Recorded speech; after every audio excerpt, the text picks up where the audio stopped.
Welcome to another segment of Buckeye Black. Morning came softly to Tulip Street in Morgantown, West Virginia. For the first time in many years, C. Rich Patterson woke not to the crack of a whip or the bark of an overseer, but to the quiet comfort of a home that had welcomed him as family.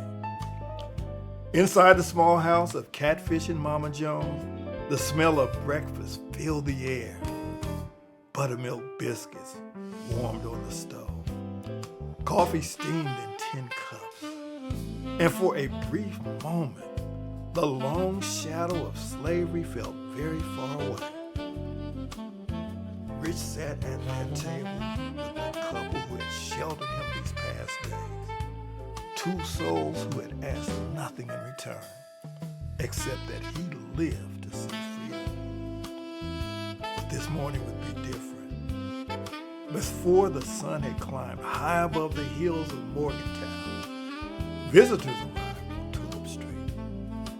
Important travelers whose names were already whispered along the hidden paths of the Underground Railroad. Harriet Tubman, steady, fearless, watchful. Zedekiah Keys, a towering man with a voice like thunder and a heart that guarded freedom with iron resolve.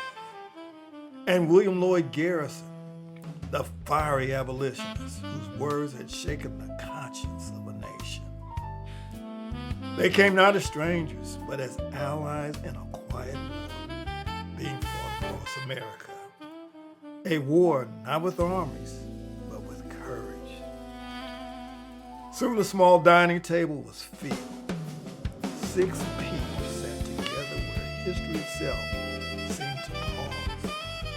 They shared bread, they shared laughter, they shared stories of danger and hope.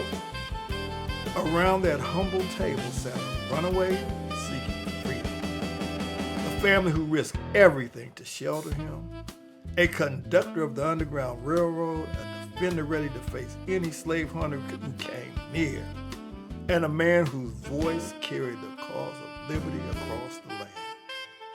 Different lives, one purpose. For a little while, the world outside faded away, but every person at that table understood a simple truth. Freedom was close.